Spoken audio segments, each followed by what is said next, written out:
लगौनी कहे देरिया सुनी तिवैयन के बात के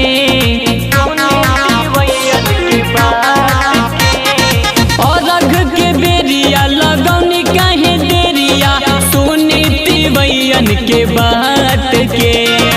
उगी सूरज देव उगी सूरज देव उगी सूरज देव उगी सूरज देव जल्दी कुशीनगर के घाट पे। उगी सूरज देव जल्दी जिला कुशीनगर के घाट पे।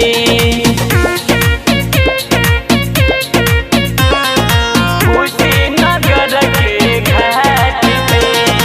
म्यूजिक बाय दीपक पटरिया।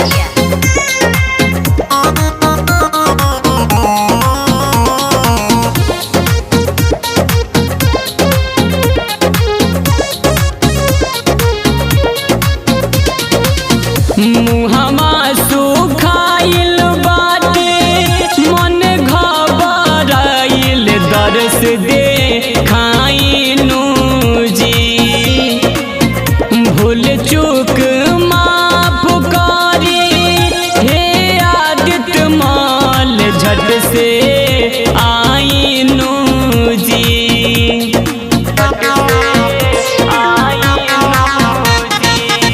मुहमा सुखाइल बाटे मन घबराइल दर्श देखाइनु जी। भूल चूक माफ करी हे आदित्य माल झट से आइनु जी। पानी के भितरिया कपिला शरीरिया ठंडा भइल दहिया जहर से। पानी के भितरिया कपिला शरीरिया ठंडा भइल दहिया जहर से। उगी सूरज देव उगी सूरज देव उगी सूरज देव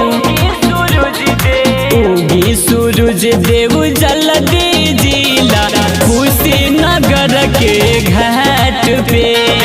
उगी सूरज देव जल्दी जिला कुशीनगर के घाट पे।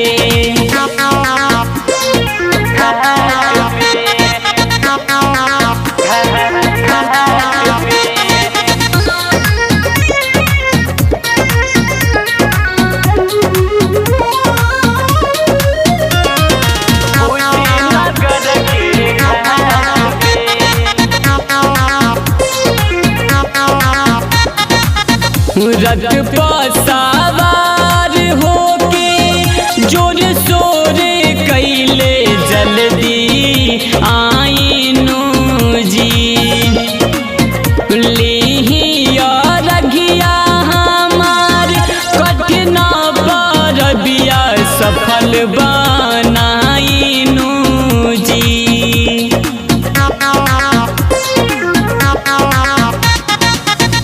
रथ पर सवार होके जोर शोर कैले रउआ आइनु जी।